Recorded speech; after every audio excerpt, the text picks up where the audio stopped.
Hello दोस्तों, आज था संडे। संडे संडे जैसा लग ही नहीं रहा था। सब थे हमारे नए वाले घर पे, जहाँ पर हमारा काम चल रहा है दिसंबर का। मोस्टली घर बन चुका है और बस दिसंबर का काम रह गया है। तो सारे लोग वहीं थे, मम्मी पापा और मेरे हस्बैंड।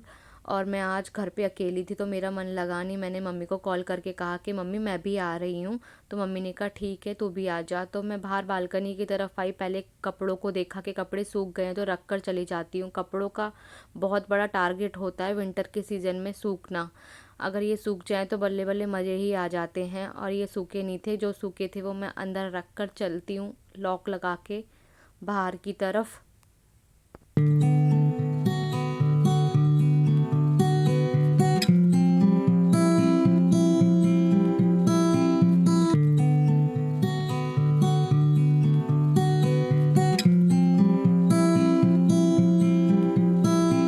सोसाइटी के बाहर से पकड़ा मैंने ऑटो और आ गई अपने नए वाले घर पे, जहाँ पर दिसंबर वगैरह चल रहा है। जनाब ऊपर खड़े हुए थे, देख रहे थे मुझे कि ये आ गई। मैंने कहा हाँ मैं आ गई। मैंने नीचे से ही हाथ हिला दिया और आके देखा कि मोस्टली सारा काम हो चुका है। छोटा मोटा काम रहता है यहाँ पे। कमरे काफ़ी बड़े बड़े निकल गए। मैं तो सोच रही थी छोटे छोटे निकलेंगे। 85 गज का है यार, 85 गज में कितने कमरे निकलेंगे। मैं तो ये सोच रही थी, मगर 3 कमरे निकल गए थे। सही था, फर्स्ट क्लास घर बन गया एकदम। देखकर दिल खुश हो गया।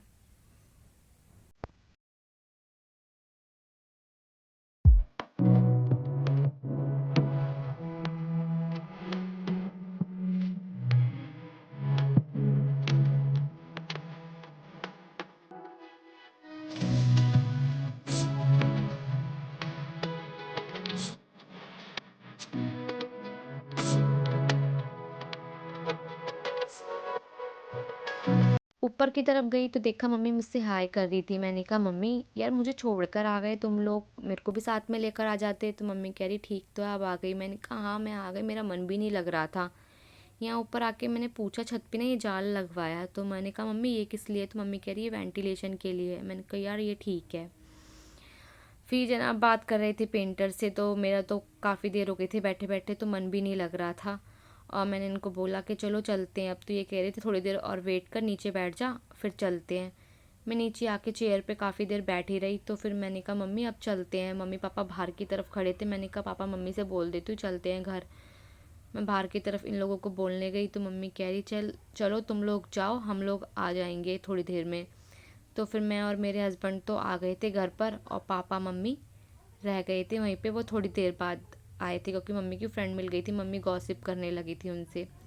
फिर घर आके मैं तो कुकिंग करने लग गई थी किचन में आके, क्योंकि सबको बहुत ज़्यादा भूख लग रही थी।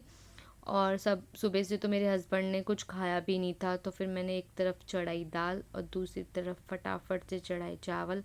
और मैंने आज डिनर में बना दिए दाल चावल। पापा मम्मी भी आ गए थे। मम्मी फ़ोन में देख रही थी सूट इतने प्यारे प्यारे। मैंने कहा मम्मी 2 सूट ऑर्डर कर देते। मम्मी कह रही चल ठीक है कर ले ऑर्डर। फिर मैंने 2 सूट ना ऑर्डर कर दिए थे। फिर मैं किचन की तरफ गई। दाल बन गई थी हमारी, तड़का लगाना रह गया था। फिर मैंने दाल में तड़का लगाया। यहाँ खाना बनकर हमारा तैयार था। फिर मैं कमरे में गई, इनको बोला कि चलो खाना खा लेते हैं। तो ये फ़ोन पे बात ही कर रहे थे। तो फिर मैंने इनको आराम से कहा, मैंने चलो खाना खा लेते हैं, भूख लग रही होगी। तो ये कह रहे थे ठीक है मैं आ रहा हूँ तू चल। ये काफ़ी देर हो गए थे, मैंने इतना वेट किया ये आए नहीं। फिर मेरे को तो आया गुस्सा, फिर मैं तो चली गई थी। फिर मैंने अपने लिए डाला खाना और खाना खाने लग गई थी मैं। फिर ये मेरे पीछे पीछे आ जाते, कहते अकेले अकेले खा रही है, मुझे हंसी दिला रहे थे। फिर मैंने कहा हाँ मैं अकेले अकेले खा रही हूँ, अब अपने आप लेकर खा लो। तो कह रहे थे ठीक है मैं आज ऐसे ही अपने आप खा लूँगा, तू मत खिला मुझे। मैंने कहा हाँ ठीक है। और ब्लॉग हम यहीं एंड करते हैं, मिलते हैं नेक्स्ट वाले ब्लॉग में। Bye bye. Like and subscribe जरूर कर देना मेरे ब्लॉग्स अच्छे लगे तो। Bye bye.